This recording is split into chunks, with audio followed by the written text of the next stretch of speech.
NewGenGamers.com.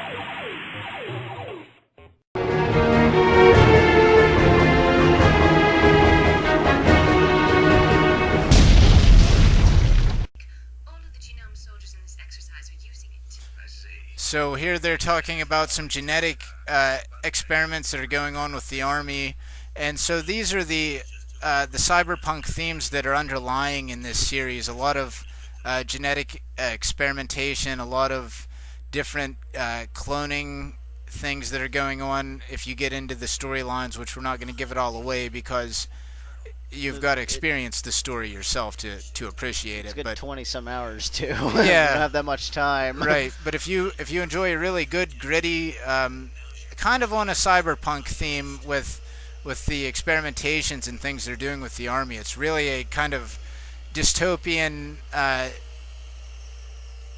little bit futuristic, not too far futuristic, but maybe 10 to 15 years.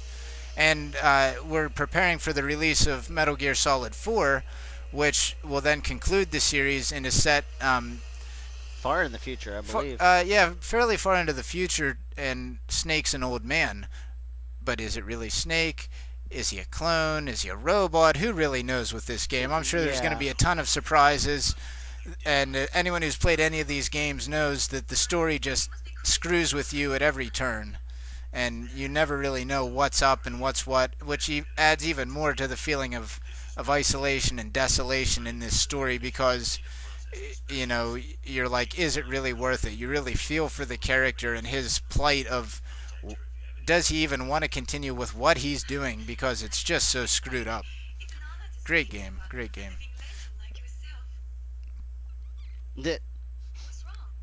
And they throw in comedy too. Yeah, it has a sardonic, kind of satirical undertone that makes it really entertaining.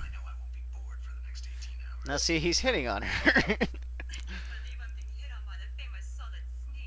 And the character Snake is based off of John Carpenter's Snake character from the Escape movies, Escape from New York and Escape from L.A. He loosely based the character off of Snake Plissken. So, a note to any movie makers that just may happen to be watching this: if you're going to make a remake of the, or make a movie of the Metal Gear Solid games, cast Kurt Russell, no matter how old he is. Yeah. Or David Hayter. I've seen pictures of him. He kind of looks like Solid Snake. Oh, he really? Could play him. Huh. Okay. I've got the basics of what I'm doing here. Don't be seen. There is sometimes you just want to skip it if you know what you're doing. Yeah, the codec scenes drag on a little bit. But to really get into the story, you got to pay attention to them. Yeah, because there's a lot. You have to pay attention to everything. You have to pay attention to the relationships between the characters, the flow of the story, what's going on. It is really an engrossing story, and not just your typical video game, beat the bad guy story. There is a lot of depth and character to this story. Whip out so here we get some really cool effects with the PlayStation. You know, not only is this a cool weapon to have in the game, you see real-time scaling and zooming in on things, filters being used on the camera, a lot of different effects that are underlying that you don't really notice when you're playing the game, but really add to it. What about the air duct near the door? Yeah, they show you so many different things you can do, and the PlayStation really, this is the showcase game for it. Yeah. There's... This and the Final Fantasy games were the ones that really pushed the system to its limit as far as what it could do. Yeah, pretty much across the board. If you ask anyone who's played the library, Final Fantasy VII and Metal Gear Solid generally are the two that fight for the #1 game. So there's the cigarettes. Snake is a heavy smoker. You can see that's not his breath. And what's interesting about that is Hideo Kojima himself is a heavy smoker. Oh, really? Yes. I didn't know that. Yes, that's part of the reason why Solid Snake is a smoker, because Hideo Kojima himself is Tried to lure you into the middle with that box. Yep. Trickery. Oh! Uh-oh! And I fell for it. And of course, now everyone knows I'm here. So, No. you wanna hide? And now the camera sees you.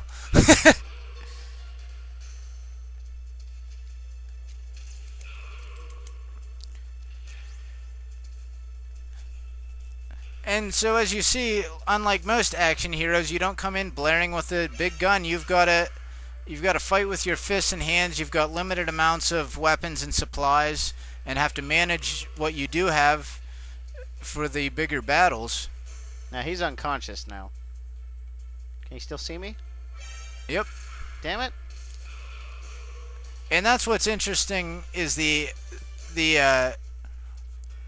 range of vision of the soldiers, which you see on your map when it's active, and you can see where they see, and if you fall within their vision, then they chase after you and alert their friends and work in teams. And that's another interesting aspect of the AI, is how they'll group up and work together against you. Yeah, because you're not just fighting one enemy at that point. You've got a whole squad that are on you and know your every move. Yeah. Now let's just pray it doesn't turn this way. And there's also the alert levels.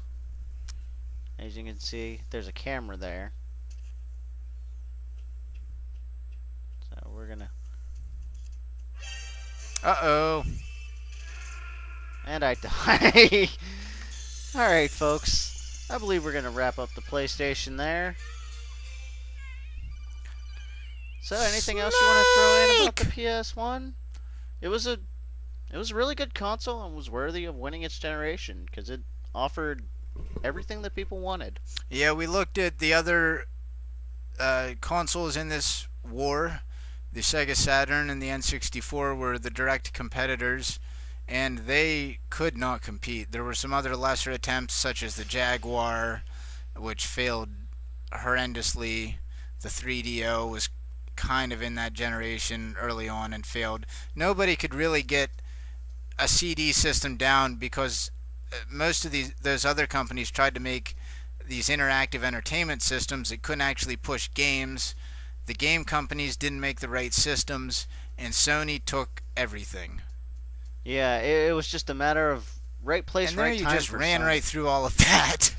Yeah, maybe I should just try to... But Sony did it all, and this was probably the seminal hit for the system, and the one that, well, not the one, but one of the ones that just solidified it as a great classic game console at this point.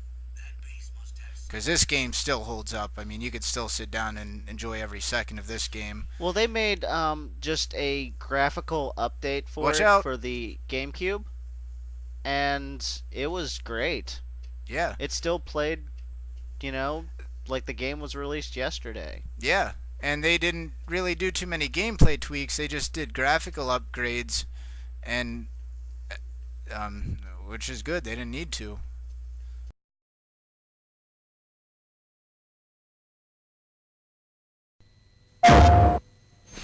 ポケットステーションが出ました。プレイステーションが安くなりました。新価格15,000円。これからはプレステプラスポケステ。プレイステーション。New Gen Gamers.com